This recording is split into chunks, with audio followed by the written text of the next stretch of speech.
Da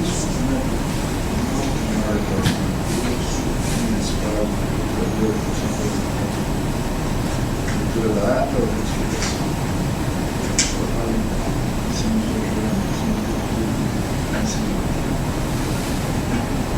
Relatoria do Dr. José Luiz Blazac, o 559-25, 2012, um agravo de instrumento, frente ao processo 865-28-2012, o vigor da 20ª Zona Eleitoral, eleições de 2012, agravante a coligação de desenvolvimento com união e participação, gravados Luiz Miguel Wyckoff, Sérgio Borges de Mello, ligação Mitos Parlamentar, Diego Rafael Grandini, agravado também a coligação Compromisso com o Povo. Estava aqui alguma razão para parecer, ao preliminar pelo não conhecimento do instrumento, esse conhecido pelo provimento parcial. Senhor presidente, esse caso é um caso interessante e que merece, da nossa parte, uma atenção especial, uma vez que a matéria de fundo seria cerceamento de defesa por questão da oitiva de testemunha. Porém, também, dentro desse processo, tem a controvérsia da via eleita, né, porque foi nomeado pela parte como agravo de instrumento. E aí temos aqui na Corte essa discussão sobre a forma, sobre a viabilidade da utilização para as decisões interlocutórias. E, de outra banda, também já firmado no TSE, a posição de que, pela obediência à Lei 9.504 e o Código Eleitoral e até a própria 6490, dentro das suas aplicabilidades, de que o processo, em fase de recurso, ele traria, devolvendo aqui à Corte essas matérias que, porventura, fossem cerceadas lá na sede de primeira instância. Mas nós temos visto que, por outro lado, há uma tendência de haver aquilo que se tenta fazer pela previsão legal do rito processual e pela falta de previsão legal desses instrumentos de ataque às decisões interlocutórias, a gente acaba percebendo que também, de outro modo, produz um efeito contrário, que é atravancar o processo, porque ainda que tenha essa previsão de que aqui deveria ser trazido na própria sede do recurso a análise daqueles pontos que foram controvertidos lá numa decisão interlocutória, mas a oitiva de testemunha, por exemplo, acaba sendo, ainda que vá se discutir na sede do recurso, quando chegar aqui, se a Corte entender que houve cerceamento, teria que voltar lá e ouvir as testemunhas. Então, nesse sentido, eu faço um esforço de receber esse agravo do instrumento como medida cautelar para poder aqui analisar a viabilidade ou não da oitiva dessas testemunhas.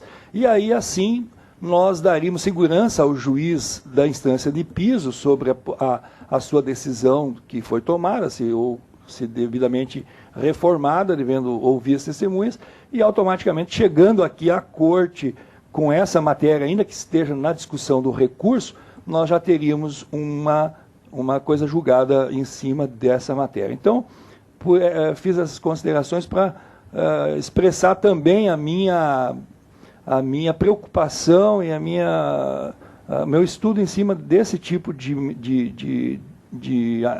medida ou de agravo que chega aqui na Corte, também, às vezes, como mandado de segurança que aporta para tratar desses assuntos. Então, avanço relatando o que de fato aconteceu no meio lá da primeira instância, referente a essa questão do cerceamento. Como muito bem Vossa Excelência apregoou, de que trata-se, então, de um agravo do instrumento com pedido liminar, e em face da decisão interlocutória emanada do juízo da 21ª Zona Eleitoral, que rejeitou os embargos de declaração de folha 155 a 157, onde também a parte se opôs àquela decisão interlocutória por meio de embargos.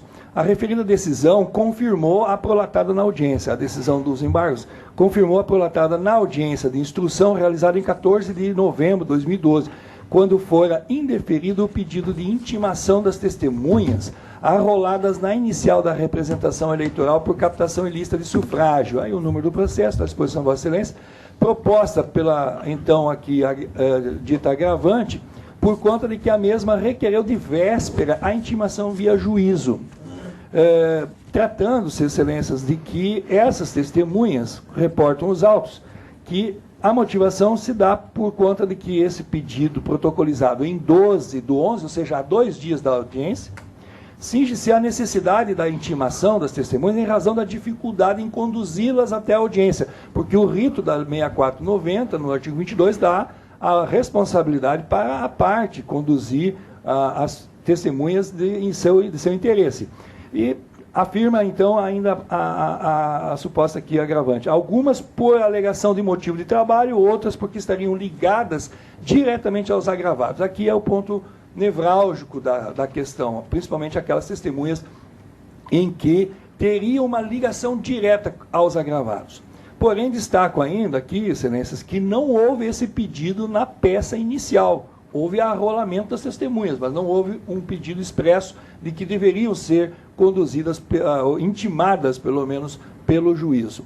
Requer, ao final, a concessão da liminar, com antecipação da tutela, no caso do agravo, pelo preenchimento dos requisitos do artigo 273 do CPC, determinando-se a suspensão do ato apontado, a fim de se promover a intimação das testemunhas e a realização da audiência para ouvi-las. Juntou cópia do termo de audiência, decisão de rejeição dos embargos, recebi o presente agravo, como dito, como medida cautelar, em homenagem ao princípio da fungibilidade, e em sede de liminar, indeferiu o pedido por entender que a decisão do juiz ACO não merece reparos por conta do rito estabelecido no artigo 22 da Lei Complementar 6490. Intimado, e aí ainda destaco a Vossa Excelência, que também me motivou o fato de que não constou na petição inicial esse pedido expresso. E então, de véspera, ele estaria provocando esse adiamento da audiência. Intimados da decisão, a requerente, por sua vez, não fez aportar nos autos a sua contestação. Então, veja só, lá não fez constar na petição inicial a necessidade da intimação do juízo. E aqui, em sede do agravo que recebi como medida cautelar, apesar de intimado, também não apresentou a sua contestação. A Procuradoria Regional Eleitoral, em seu parecer, opina pelo não conhecimento do recurso por falta de expressa previsão legal para a sua admissibilidade, nem tampouco como medida cautelar, e no mérito opinou pelo provimento parcial para determinar a oitiva das testemunhas Cristiane, Haroldo, Luiz Sérgio e Samira, por se tratarem de pessoas ligadas à parte contrária. É o relatório, senhor presidente. Procurador. Bom dia a todos. Rapidamente, vou falar um motivo. Alô. Oi.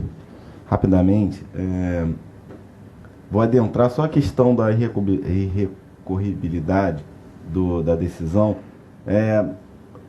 Aqui, realmente, o Ministério Público Eleitoral está tentando padronizar as nossas manifestações pela irrecorribilidade dessa decisão através de recurso como incidente processual, né, previsto taxativamente no Código de Processo Civil e que poderia se aplicar a discussão se aplicava ou não suplementarmente ao processo eleitoral. Nós entendemos que não se aplica o agravo de instrumento nesse caso e que se a decisão for teratológica ou necessária por uma lesão grave, difícil reparação, necessariamente teria que se buscar através de um mandado de segurança. Então, esse é o posicionamento que nós viemos reiteradamente argumentando e seria interessante, inclusive, para os advogados e para o próprio Ministério Público Eleitoral, pacificar o entendimento se cabe ou não o agravo, porque isso viabiliza, né, até uma padronização aqui no Estado de como impugnar as decisões interlocutórias.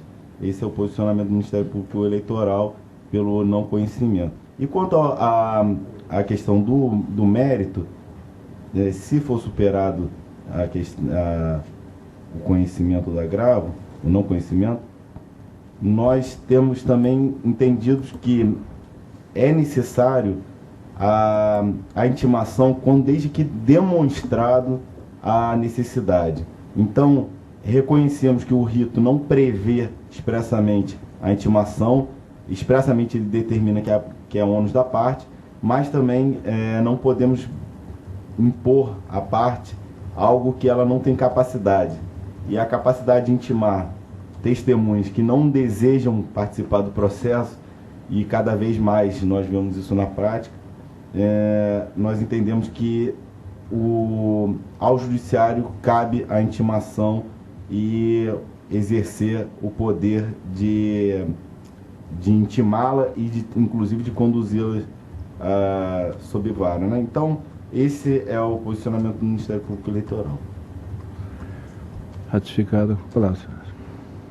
Excelência, em que pese inexistir a previsão legal do cabimento de agravo no Código Eleitoral em aplicação ao princípio da fugibilidade, especialmente para esta Corte que tem admitido o mandado de segurança, e também acrescento agora aqui, que está no voto disponível, Vossa Excelência, a medida cautelar para casos semelhantes para o fim que se propõe, recebam como ação cautelar em sintonia com a jurisprudência dessa justiça especializada.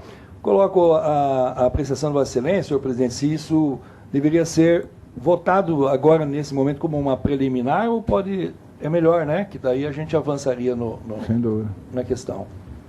Então, acho que ficou bem compreensível, né? Vossa Excelência, então, embora não entendendo pela tipicidade instrumental do agravo de instrumento, Vossa Excelência, então, propõe o conhecimento do pedido através de uma ação cautelar. Perfeito. Como vota o doutor Samuel Franco Dalia Júnior? Eu vou acompanhar o Ministério Público no entendimento do não conhecimento pelo agravo. Vereador Gerson Ferreira Paz. Vereador Gerson Paz. Presidente, eu confesso que eu tenho uma certa dificuldade em acolher também a propositura desse tipo de recurso em matéria eleitoral, por conta exatamente da não previsão legal. Agora, por outro lado, também a dificuldade não é menor em deixar de admitir a medida cautelar como um instrumento de defesa do direito da pessoa que está, ou da coligação, ou da pessoa que está litigando na área eleitoral. Admite-se, tem se admitido, e isso é comum, tanto na Justiça Eleitoral quanto na Justiça Comum, a propositura do mandado de segurança quando não couber qualquer outro tipo de recurso. Mas eu penso que na seara específica deste caso, que se trata de decisão interlocutória, eu penso que é possível que se receba essa medida proposta como uma cautelar incidental. Por isso, eu peço vendo aqui o entendimento do Ministério Público, mas penso que, no caso específico, é possível receber essa proposição como ação cautelar e aí analisar da sua necessidade ou não. Doutor Gil Pérez Fernandes Silva, como vota? De acordo com os esclarecimentos feitos pelo desembargador Gerson, eu também acho que não podemos negar essa discussão. E para que não haja futura alegação de cerceamento, né, de defesa, eu também vou acompanhar o voto do relator. Doutor Pedro Francisco da Silva, como vota Vossa Excelência? Eu tenho entendido, apesar da falta de previsão legal no Código Eleitoral, eu tenho entendido pelo cabimento do agravo de instrumento por aplicação subsidiária do Código de Processo Civil. Mas no nosso caso aqui em julgamento, parece-me que essa decisão foi proferida em audiência, não é isso? E nesse caso, a previsão do Código de Processo Civil é de que só caberia o agravo retido. Então, por essa razão, eu não conheço do agravo de instrumento. E também não, em relação à conversão para a medida cautelar, eu peço vênia ao eminente relator, mas eu também não creio que seja caso de fungibilidade recursal, razão pela qual eu não conheço do agravo do instrumento, tendo em vista que a decisão impugnada na origem, porque na verdade ele está impugnando aqui a decisão dos embargos de declaração. Só que a decisão proferida nos embargos de declaração tem a mesma natureza da decisão embargada. Então, ela foi proferida em audiência, portanto, não é o caso de cabimento do agravo de instrumento. Assim que eu voto. Presidente, na mesma linha do doutor Pedro Francisco, acompanha a divergência aqui do doutor Samuel. Nós temos 3 votos pelo sim e 3 votos pelo não, do não conhecimento. Eu tenho para mim que, em sede de direito eleitoral, realmente nós temos que aplicar o Código do Processo Civil, sim, mas de forma restritiva, tendo em vista a natureza das causas e dos processos eleitorais. Claro que nós teríamos a possibilidade de um mandado de segurança, especialmente se fosse o caso de decisões teratológicas. Penso que seria plenamente possível a aplicação, a sua utilização. No caso dos autos, nem nesse sentido nós podemos concluir. Não estou ingressando no mérito, mas me parece que não é nem o caso de teratologia. Nada mais nada menos do que o cotidiano do processo eleitoral, né? A questão das testemunhas, etc. E também fazendo minhas as palavras do Dr. Pedro Francisco da Silva, eu concluo pelo voto no sentido do não conhecimento, nem como agravo de instrumento e tampouco como ação cautelar, como pretendido pelo eminente relator. De modo que, por maioria, o tribunal não conheceu do recurso nos termos do voto primeira divergência, nos termos dos votos do primeiro vogal, quarto e quinto vogais. Uma importante jurisprudência da Corte, até sugiro Vossa Excelência que possa desse dar divulgação por meio do site do TRE, porque é uma decisão muito importante e assim que tem acontecido muito, né, na primeira instância. Acho que foi um debate muito profícuo essa questão. Eu fico muito honrado de fazer parte do pleno nessa discussão. Não, eu vou até ajustar melhor os votos, permitir que os membros pudessem passar de vista dos autos, até para poder melhor postura dos argumentos, né? E depois nós fazemos, sim, essa divulgação.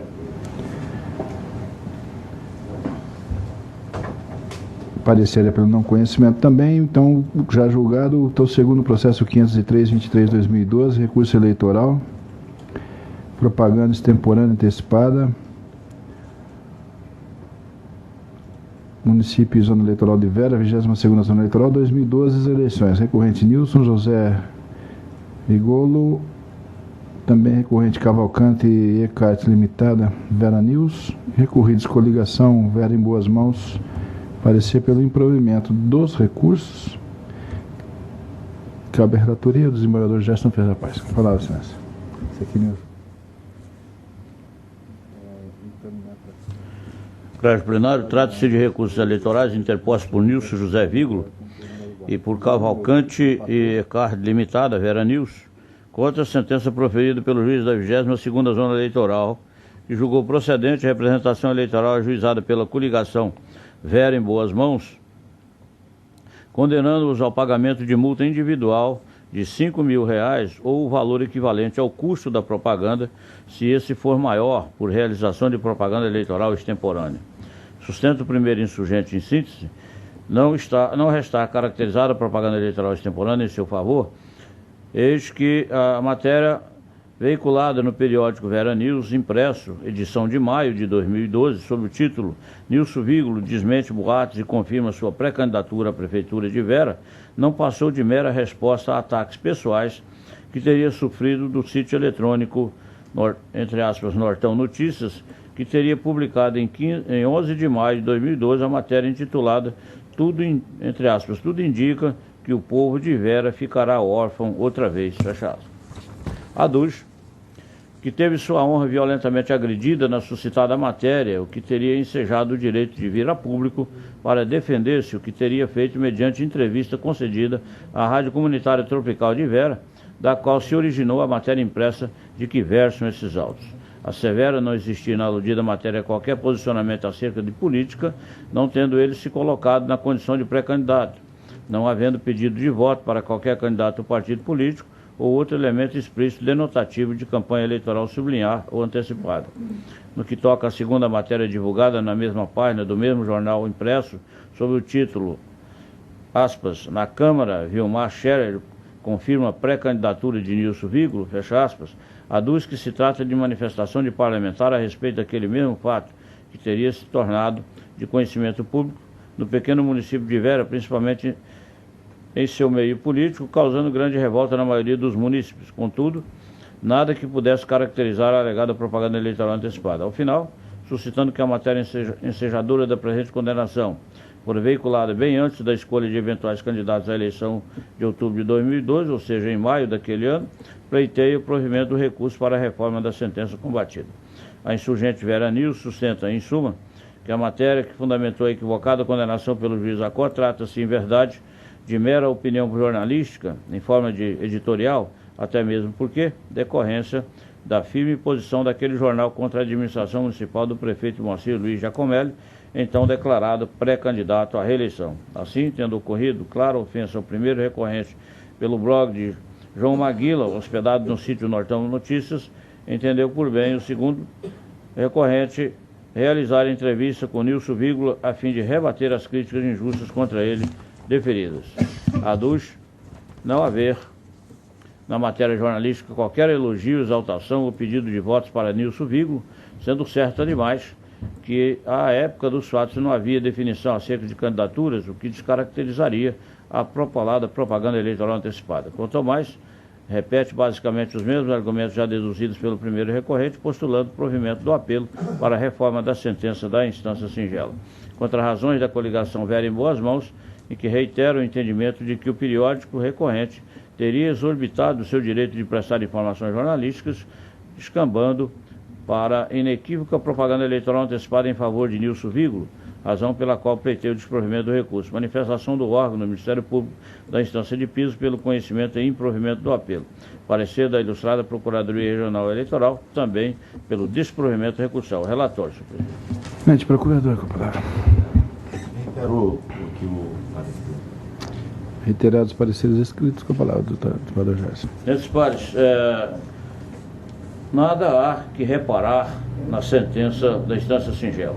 A propaganda eleitoral caracteriza-se por antecipada quando ocorra qualquer manifestação que tenha a pretensão de levar ao conhecimento público, mesmo que de forma dissimulada, a candidatura, ainda que meramente postulada, pré-candidatura, a ação política planejada ou os motivos que permitam fazer inferir ser o beneficiário mais apto à função pública eletiva, desde que tal manifestação ocorra antes dos 3 meses anteriores ao pleito e não esteja a hipótese contemplada nas expressas exceções do artigo 36A da Lei 9.504/97.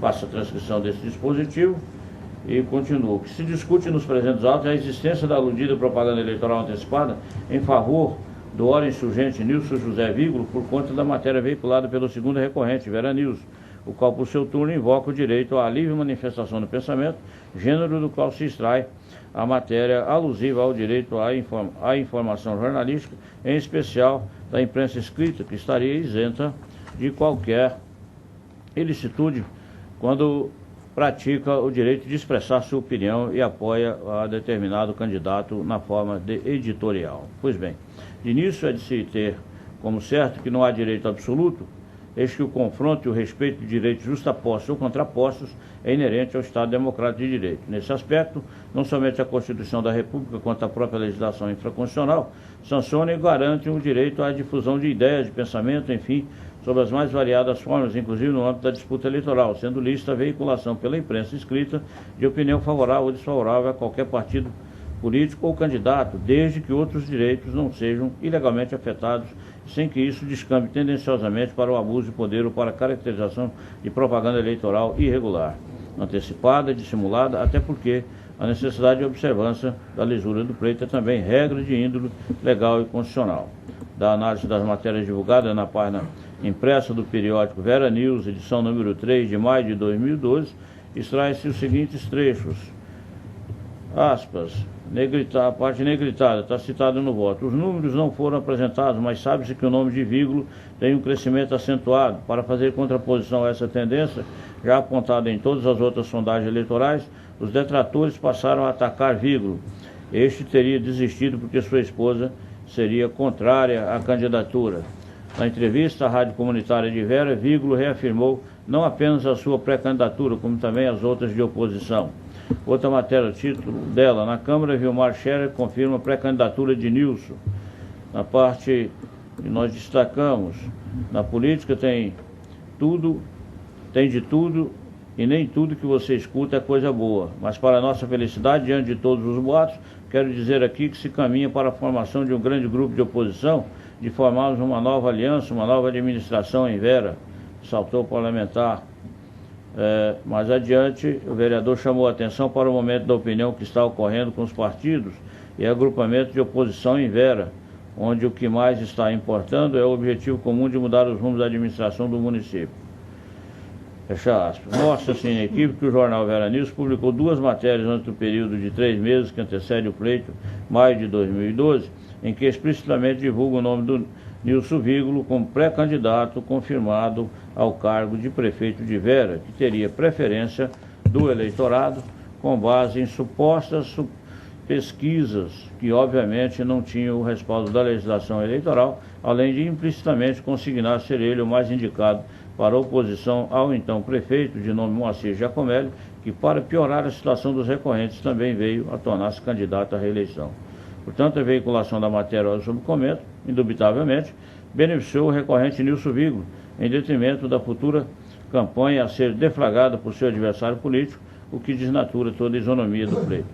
Não se trata aqui, nessa seara, de saber se houve ofensa ou se o direito de resposta se deu de forma devida, mas de perquirir se houve extrapolação do direito de informar, caracterizando propaganda eleitoral antecipada.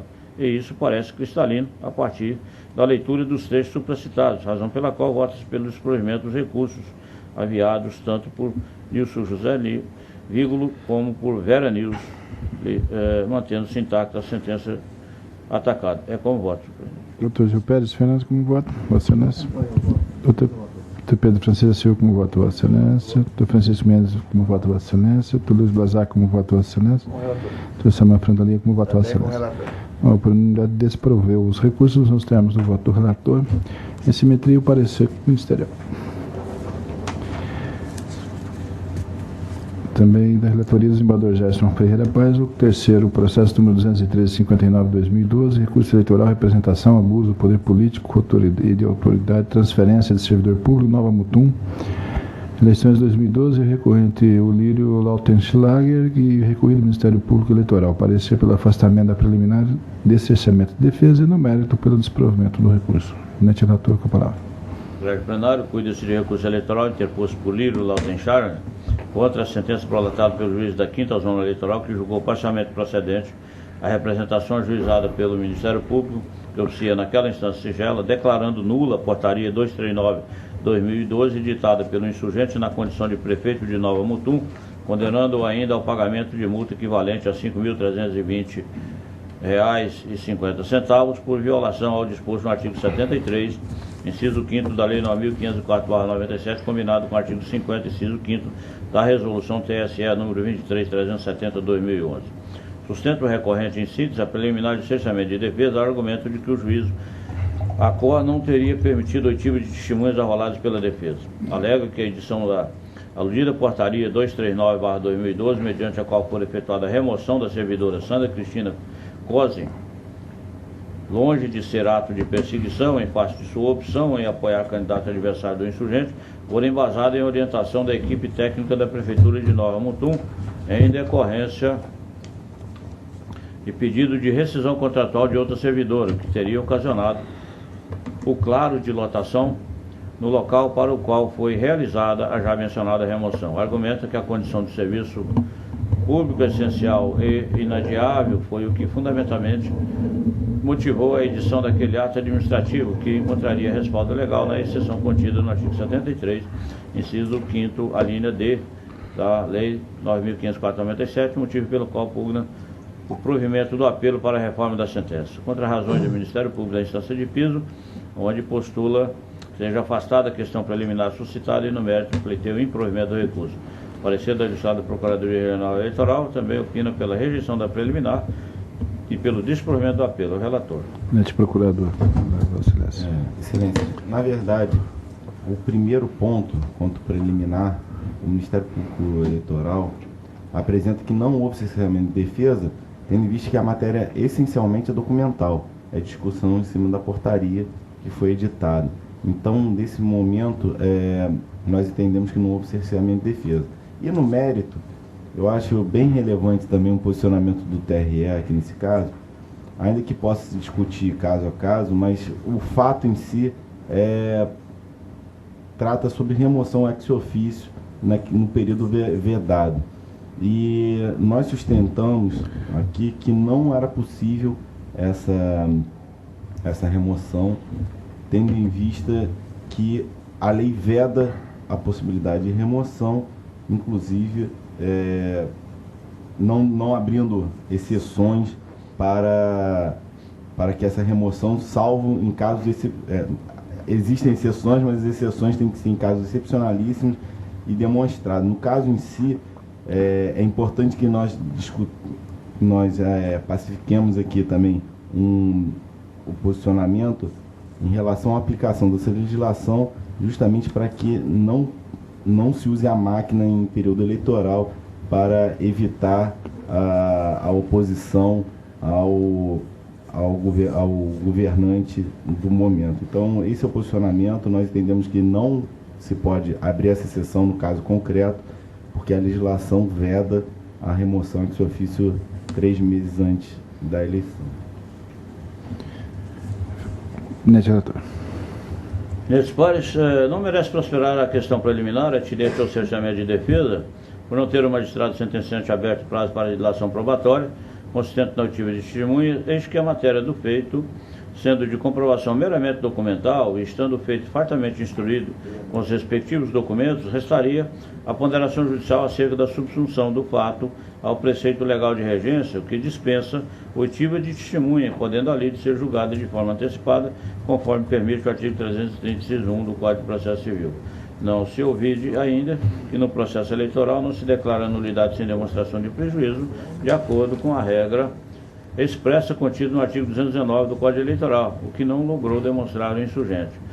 De se ver que a regra de regência aplicável ao caso sob comento é objetiva, demandando exclusiva prova documental.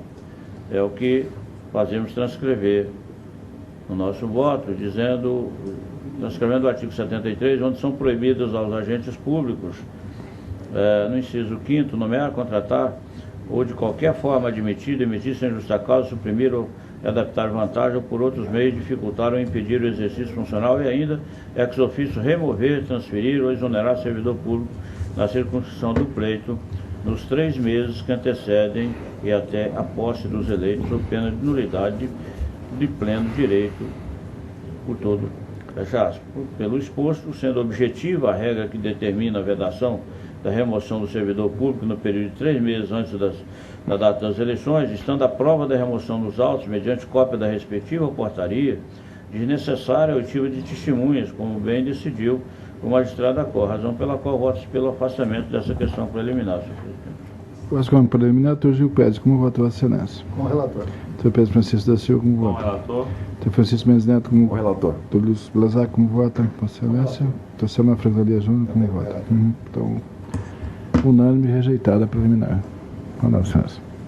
Ministros pares, com relação à matéria de fundo, não merece reparos a sentença sobre o julgado. O recorrente editou em 3 de setembro de 2012 a portaria número 239 de 2012 na condição de prefeito de Nova Mutum, em que designou a servidora Sandra Cristina Conzen para desempenhar suas funções no laboratório municipal, alterando sua lotação anterior, correspondendo à remoção de ofício, o que constitui vedação expressa contida no artigo 73, inciso 5º da Lei 9.504/97, verbos, Artigo 73. São proibidas aos agentes públicos, servidores ou não, as seguintes condutas.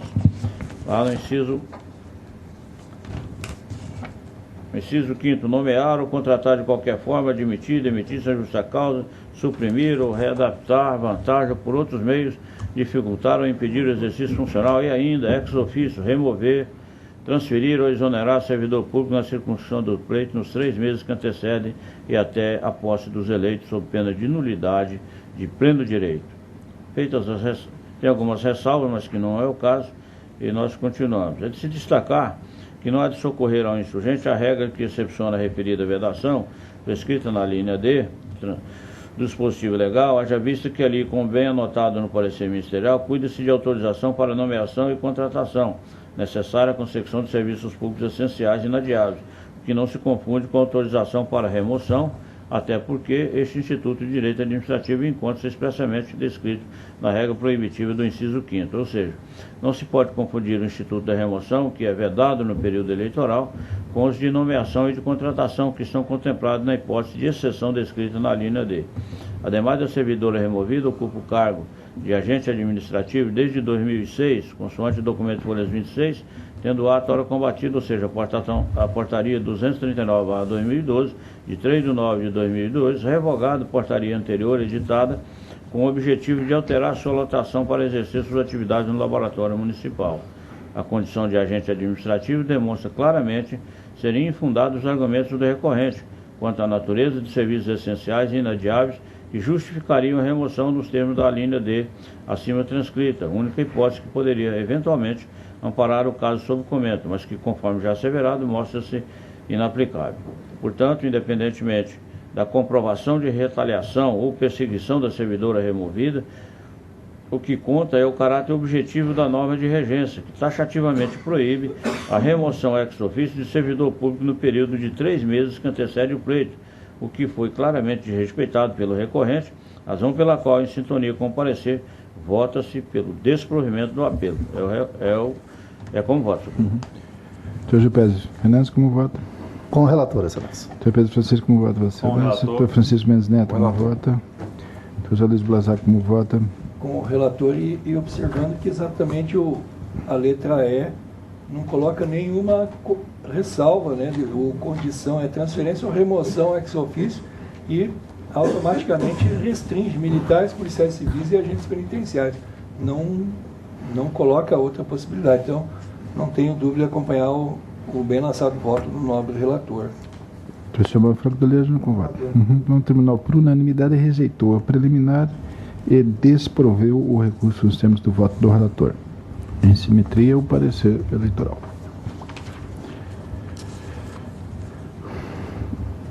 Doutor Gil Pérez Fernandes da Silva, o 56736/2011, recurso eleitoral, representação, doação de recursos acima do limite legal, pessoa física, multa, Sinop Eleições 2010, Ministério Público Eleitoral recorrente, recorrido Maria Aparecida Borges, parecer pelo improvimento do apelo, com a palavra, senhor. Senhor presidente, Igreja Corte, é matéria já conhecida, né? Trata-se de... Quer colocar o quinto também, doutor Gil? É, também... Doutor Gil Pérez? Sim, mesmo colocar sentido. Porque parece que o parecer também é pelo desprovimento, também é de Sinop, né? Isso, da mesma zona eleitoral. Recorrendo. Então também anuncio o julgamento do 29457/2011, recurso, doações acima do limite, eleições 2010, Sinop, o recorrente também o Ministério Público Eleitoral e o recorrido Evandro Batista Gedenzini. Parecer também pelo desprovimento do apelo. Com a palavra, senhor. Em ambos os casos, o recurso interposto pelo Ministério Público Eleitoral discute sobre as doações além dos limites, porém, após diligências, inclusive com base na quebra do sigilo fiscal, né, base na declaração de imposto de renda, restou demonstrado que em ambos os casos não houve doação ilegal, certo? E também o Ministério Público e no caso aqui a douta Procuradoria Regional manifestou pelo conhecimento e desprovimento dos recursos. No mérito, nós estamos acompanhando a manifestação do Ministério Público Eleitoral, no caso regional, Procuradoria Regional Eleitoral, certo? E conhecendo e desprovendo os recursos, porque não restou demonstrado que a doação tenha ultrapassado os limites permitidos pela legislação.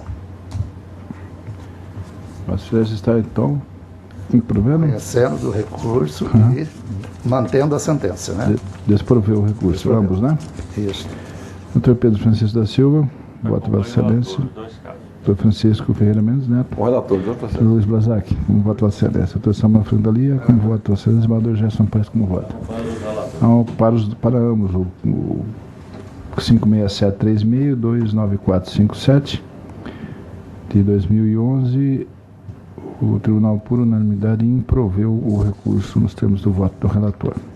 Parecer no mesmo sentido. Mais algum? Eu tenho apenas um administrativo que, durante o período do recesso, até por o doutor Jean Luiz Blazac, que é nosso